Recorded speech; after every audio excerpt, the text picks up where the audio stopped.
Actually, I couldn't even see the underwear. Now I can. Yeah, I had no idea that was underwear.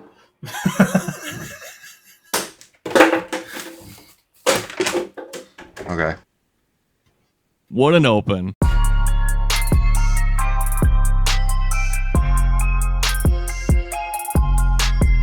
I just realized my underwear are still in the shot. This is a classic. It's actually video. more in the shot now than it was before.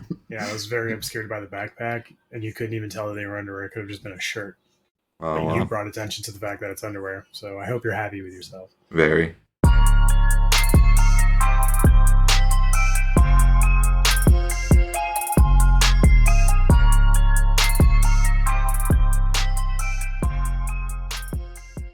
All right. Good morning, good afternoon, and good evening, wherever you're tuning in from across the country and around the world. This is the Life Midwest podcast, everybody. Welcome to episode 86 and episode 1 of season 3. Can you believe it? We're on our 3rd season and we're well on our way to 100 episodes. I'm your host, Kevin Palmer. We got our Thai correspondent, Wes Shirley, over there. Hi. I'm in Thailand. It doesn't look like it, but I am. No, it looks like you broke into a fucking IKEA. Looks like you broke into a fucking IKEA showroom. Yeah. There you go.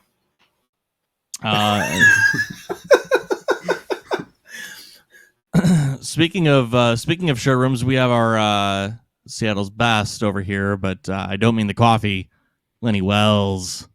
Hey. So we're trying something new, if you couldn't tell.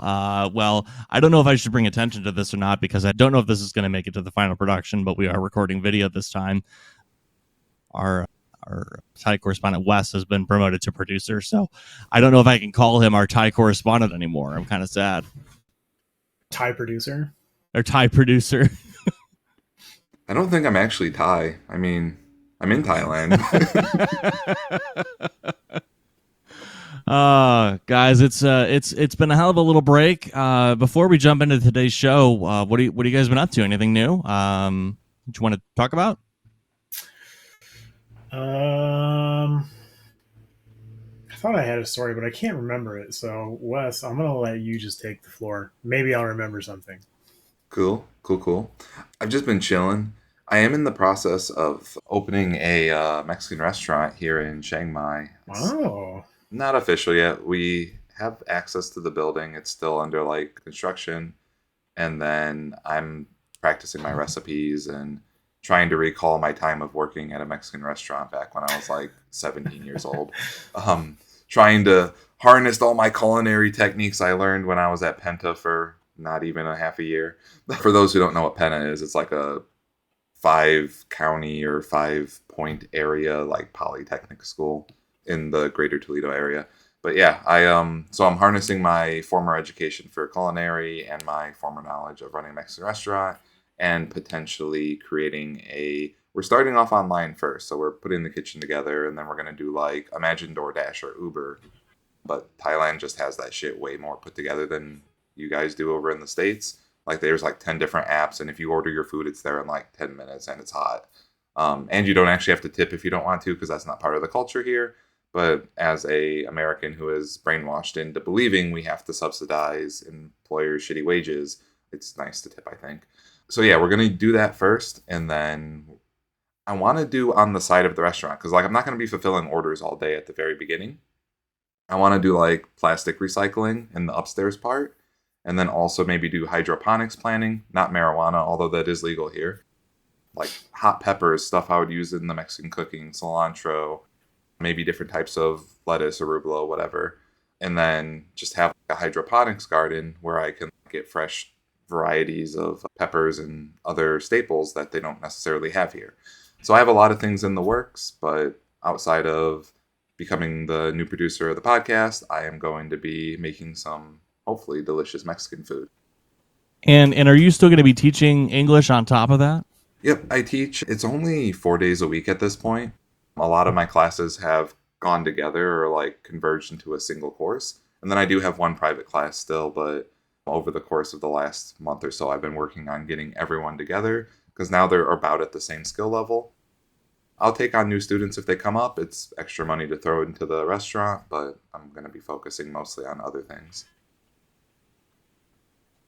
That's really freaking cool. So are you like gonna have people or someone from back here in the States like send you seeds for the hydroponics? Is that even legal in Thailand for like invasive like plants and things like that? Like, how's that gonna work? Or do you not even know yet? I think you have to have Discord Nitro for that. Yeah, I was thinking about upgrading to Nitro first, and then maybe.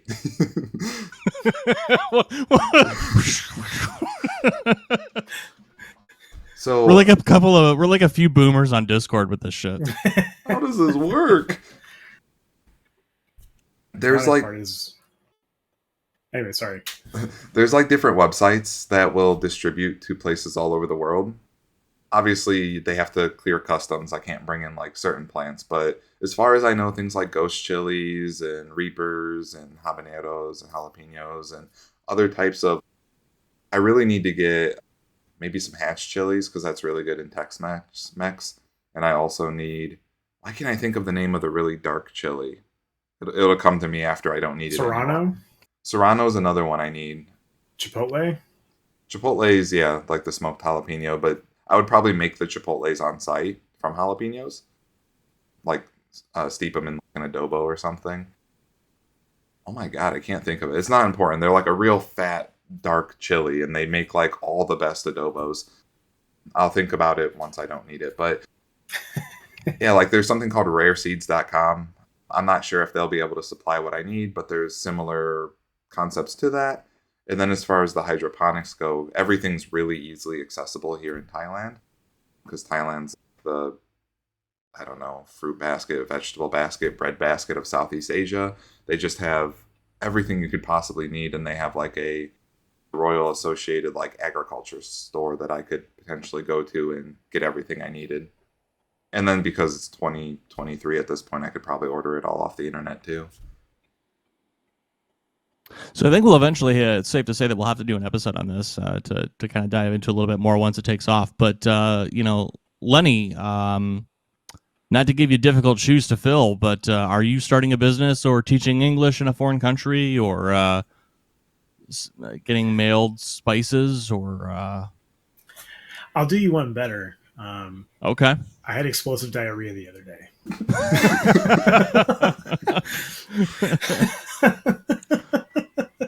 Well, shit, now I feel bad about how lame my story was. No, I'm doing neither of those things. I'm just working a lot and raising chitlins. Other than that, it's just the normal, everyday motherfucker. I have, so, spoiler alert, Brittany and I have talked about moving back to Ohio. I think I brought this up on the podcast before, but even if I haven't, like, we've kind of considered it. And one of the things I've been thinking about in that vein is going, because it's not that I couldn't find a job doing what I do now in Ohio, but something I'm really going to miss is my barber that I have here. We've developed a relationship over like the past like 5 years. I've been going to the same guy. Yep, exactly that.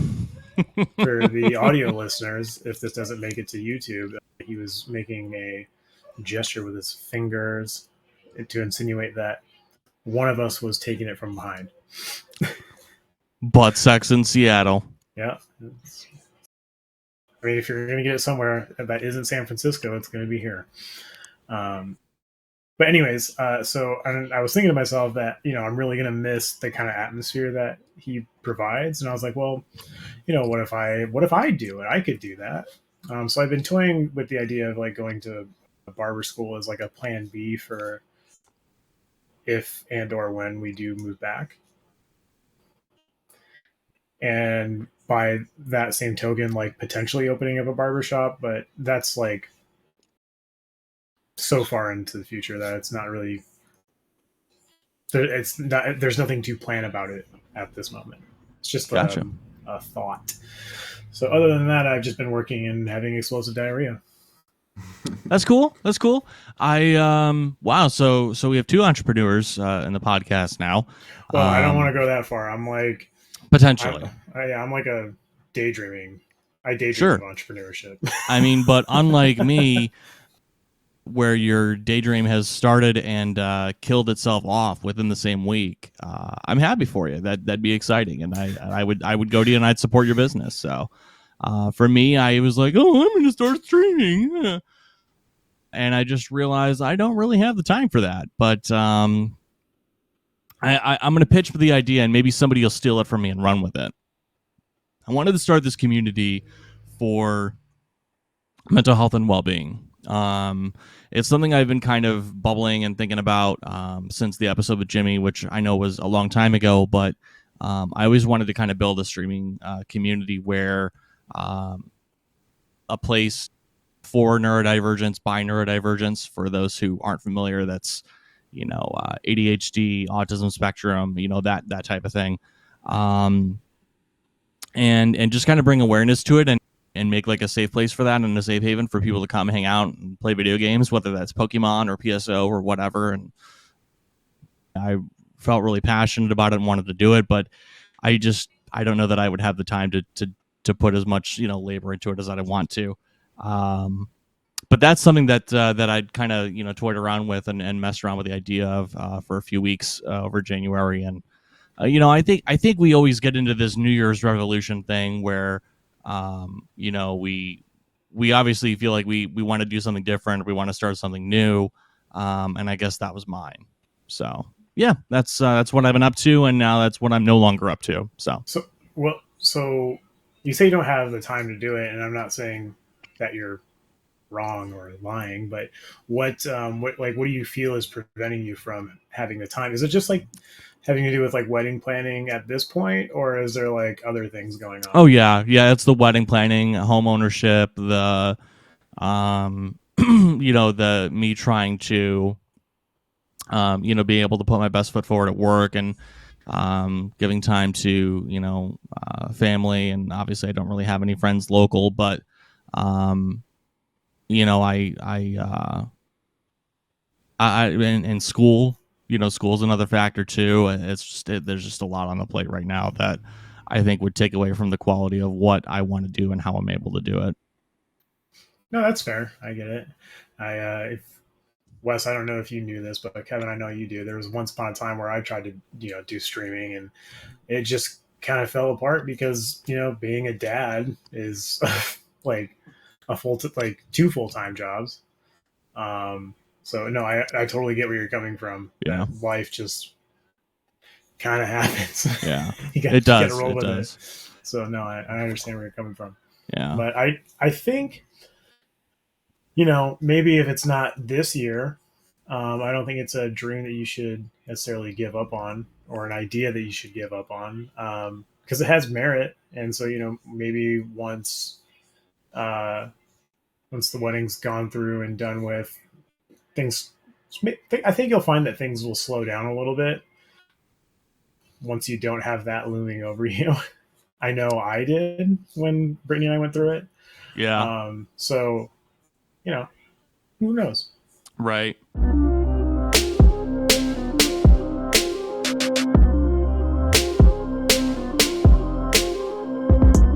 So, with all that being said, and starting a community around video games and things like that, I wanted to delve into the, do you call it a controversy, of this Hogwarts Legacy thing, and kind of jump into that this week and get your guys' opinions on that. For those who don't know, Hogwarts Legacy is a video game coming out that takes place before Harry Potter was Harry Potter, before he was born in the 1800s, and you can make and create your own character and kind of go through your own legacy at Hogwarts.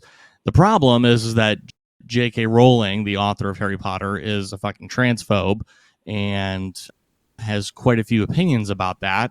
And so I guess is it fair to say, Lenny, that there's a lot of backlash towards people who are still planning on purchasing the game?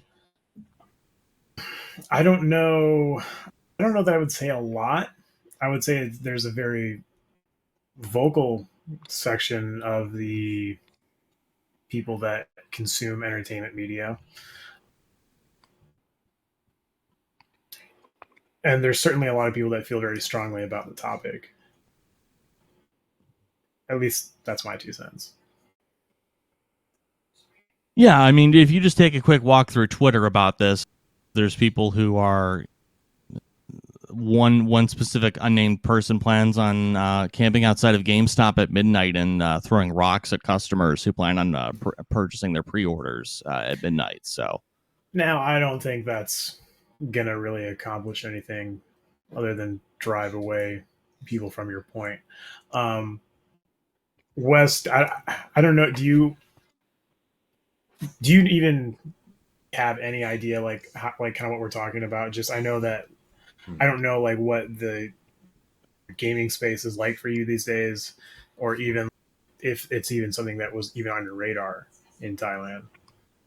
Yeah, I'm pretty familiar with it. So basically, yeah, creator of the Harry Potter and like Magical Beast franchise is transphobe and very outspoken about it and uses her platform to basically spread hate. And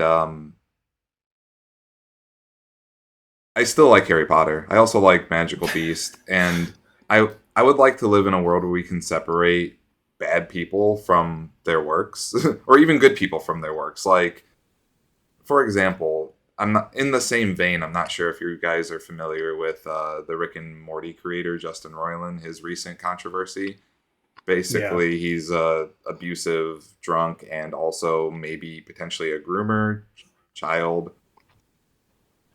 I don't know. I guess child, like older teen groomer. So that's pretty fucked up. But Rick and Morty's still one of my favorite franchises. Anything Dan Harmon touches is gold, in my opinion. And he's the other creator. So I'd like to separate the voice of Rick, the voice of Morty, the voice of all the other dumb characters away from what is a good franchise. I know it receives a lot of hate, not only for its PP humor, but also because of its toxic community.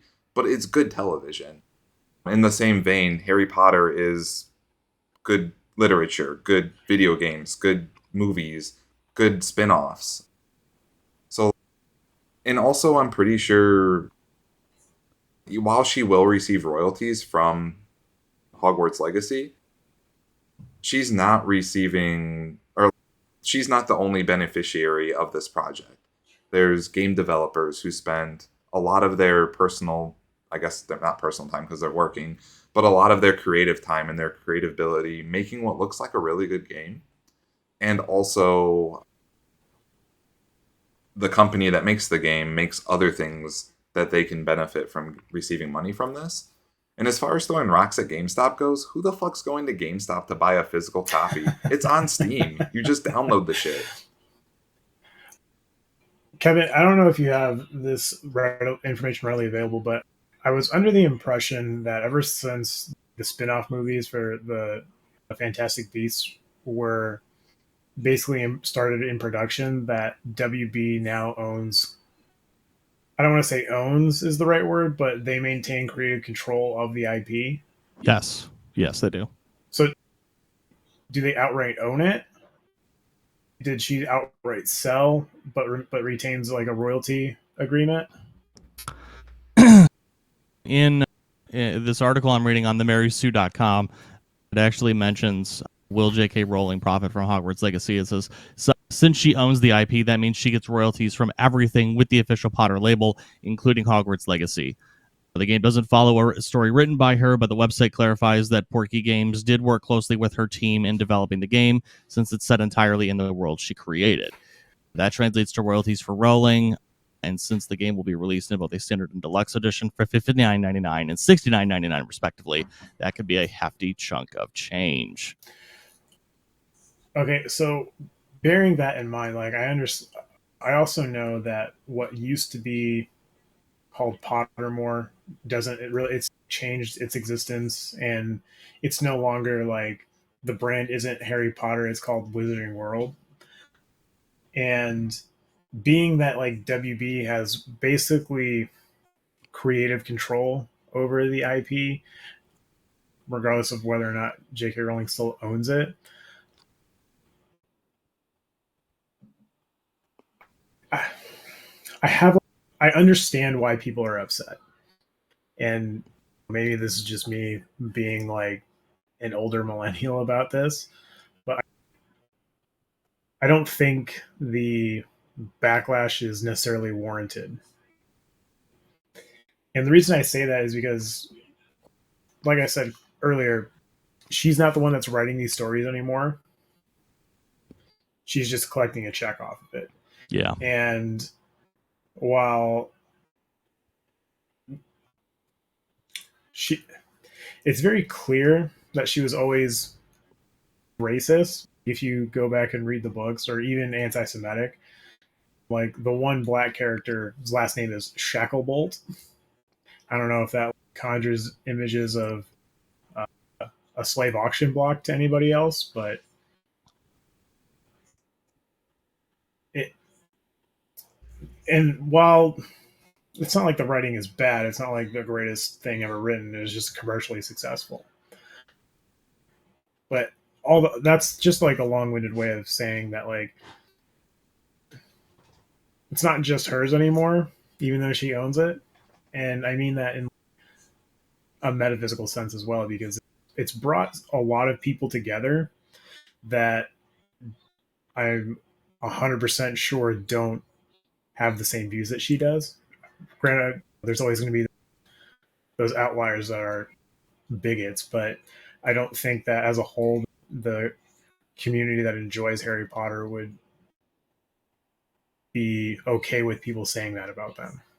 And I think it's tough because when I think about it, and I don't know how you guys feel, I grew up reading the books, I grew up watching the movies, and it becomes a part of your childhood and adolescence. But then you have folks like Jesse Earl on Twitter, who believes that while J.K. Rowling isn't involved in the creation of the game, quote, it's still difficult for any trans person to look at any element of the Harry Potter franchise and not see the harm that continues to be perpetuated by the woman who created it. I will not begrudge anyone their love of past works or thing that they already take comfort in. I own the first 9 movies and all 7 books myself, but any support of something like Hogwarts Legacy is harmful to trans people. That's where I get stuck, because I want to enjoy this game because it connects to something in my childhood, but I don't want to support someone who clearly has different ideas than I do about human beings. And I think that's where I get stuck. Wes? I can't disagree with anything that was said there.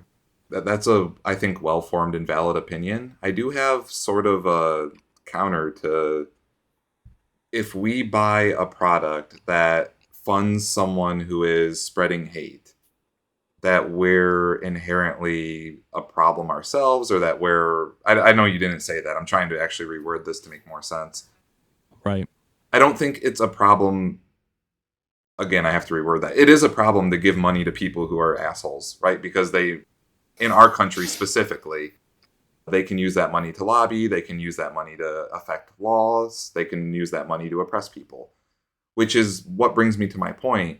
People who are shopping at like McDonald's or Walmart's, or buy Nestle products, or literally anything that you buy in a fucking shopping mall, you are supporting companies who lobby the government to make life difficult and oppressive for average Americans.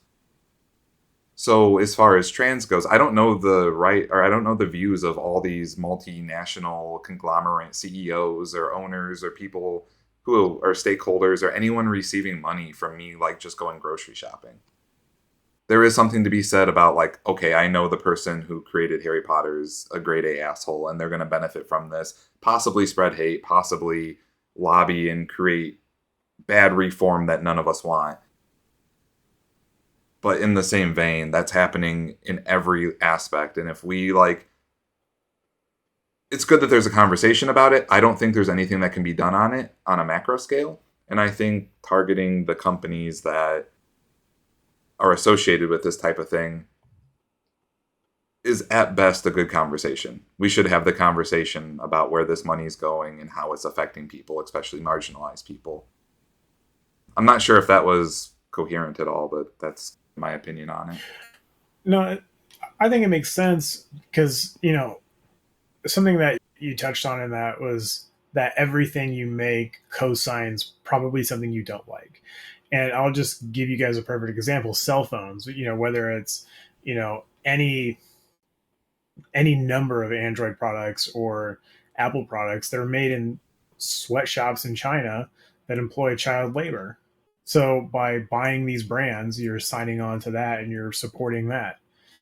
You're supporting the Uyghur genocide in China because China's profiting off of these things that are being made there.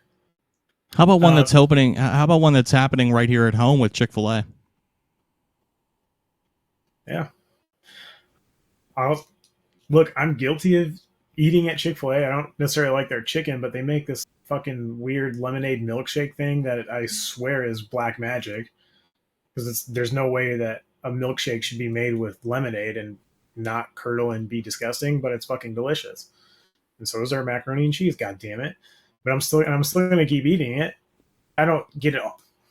I don't get it all the time. Yeah. It's like a treat sort of thing, right? That's Chick-fil-A, Hobby Lobby. I know like a ton of people that still shop at Hobby Lobby. Shit, like Brittany's probably not going to be happy that I say this, but I know that she goes to Hobby Lobby. Other than there's plenty of other craft stores that anybody could go to, Michael's or whatever your local craft store is, but times is hard. It's hard out here for a pimp right now. We're shopping at Walmart. Yeah. And Walmart's like probably one of the greatest evils as far as corporations go that America's seen in a long time. Yeah. So I don't,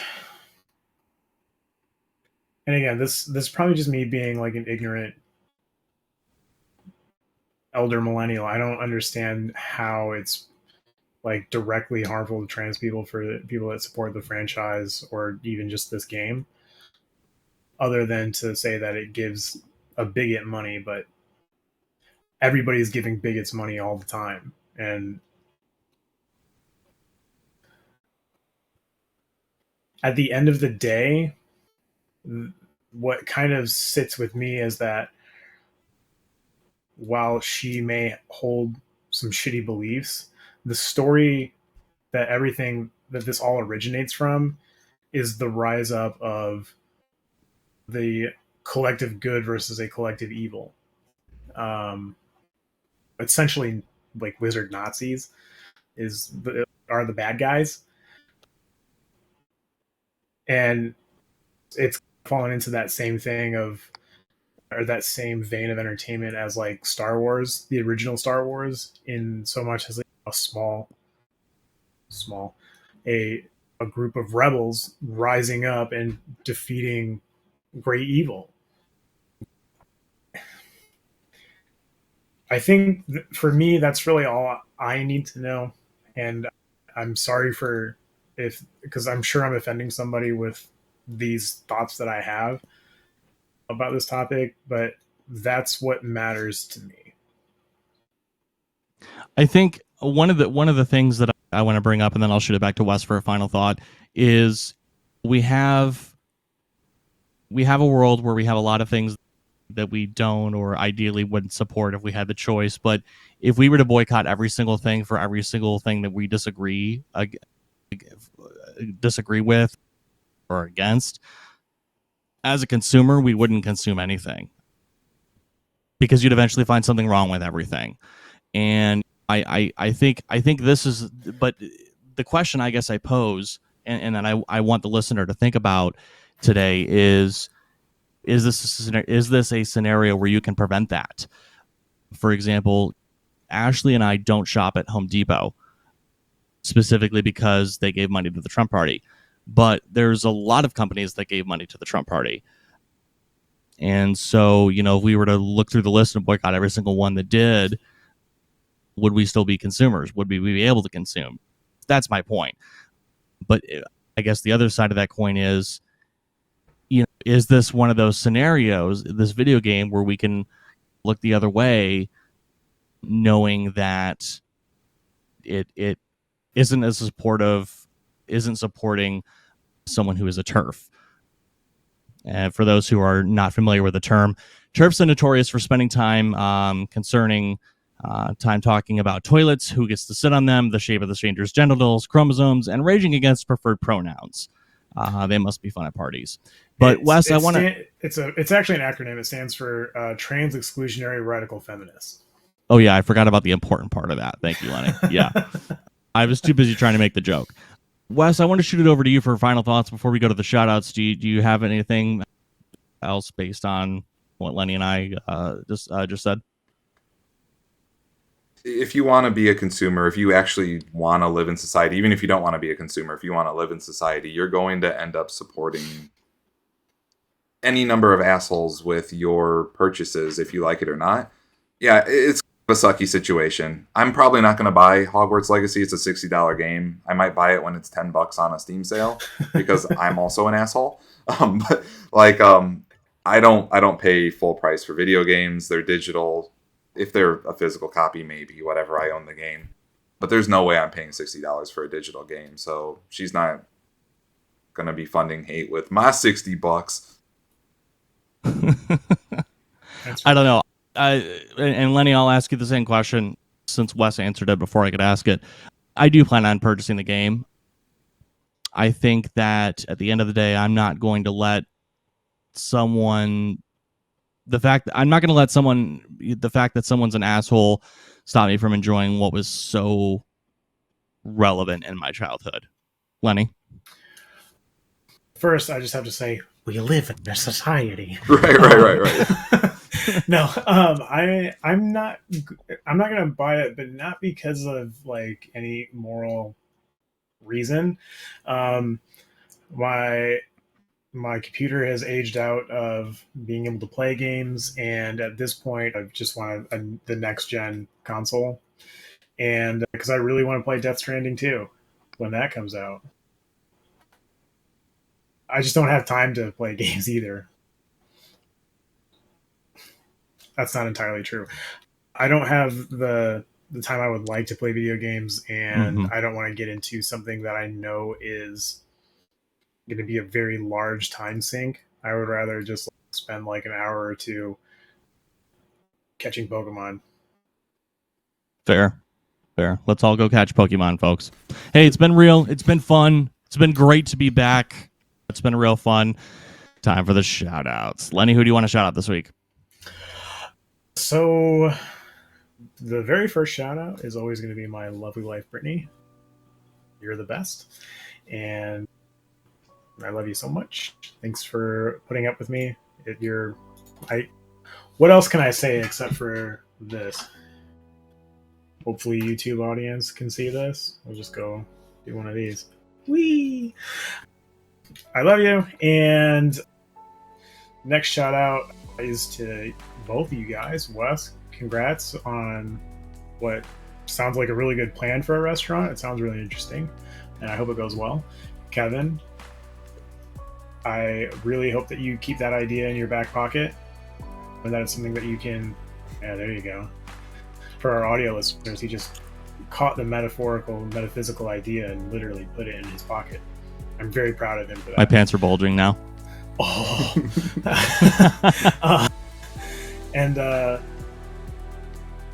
Yeah, I hope that we do end up on YouTube with our smiling faces. And yeah, Kevin, there you go. There's the first smile I've seen all night. But I also want to shout you guys out for, again, I always want to shout you guys out for creating this platform, give us a chance to talk, even if after this one, maybe some people aren't going to want to listen. Sorry. I love you all guys. I love our listeners. Wes? Yeah, I'd like to give a shout out to anyone who disagrees with us. I support the movement. I can't say that I'm going to boycott it or whatever. Shout out to both Mac and Tosh, your dogs who came and started fighting behind you while Lenny was saying some deep shit. Caught me off guard. Shout out to mothers, because yeah, that's what we do here. Also, I want to shout out to my wife. I actually locked her out of her own room to do this, so I have to go deal with some fallout potentially. And shout out to both of you. Thanks for showing your wonderful, beautiful faces on the podcast. I'm gonna do a hack job at this editing so that you guys can be proud of me. Looking forward to it. That's going to start my shout outs as Wes promoted to producer. Shout out to him, taking a load off my plate. I appreciate it. And looking forward to see what he comes up with. Shout out to Lenny, of course, for making things work today as well. And yeah, just to the both of you. Want to shout out my amazing fiance, Ashley, as always. Really been going through it, and I just really appreciate her and have a lot of love for her. Want to shout out the listener. Even if you don't feel the same way that we do, that's okay. This is a podcast where we, maybe we're not always on the same page, and that's okay. Sometimes it's good to step outside your echo chamber. So rather than just sit here and, jack yourself off to similar opinions, sometimes it helps to listen to opposing views. So that's not the purpose. That's genuinely how I feel today of what I said, but don't exclude yourself from something, from having a good time, just because someone's an asshole, I guess is the moral of the story. So folks, leave us an email at support@thelifemidwest.com. That might be changing soon, but for right now, that's what we have. We're changing some things on the back end a little bit. Check out our website at thelifemidwest.com. Leave us a review on your favorite listening platform, and don't forget to interact with our major social media manager, Lenny, all major social platforms at The Life Midwest. Folks, we're going to leave it there. We'll talk to you guys next Saturday and every Saturday here on the Life Midwest podcast. Don't forget to call your mom. Take care and have a good one. Deuces. Bye.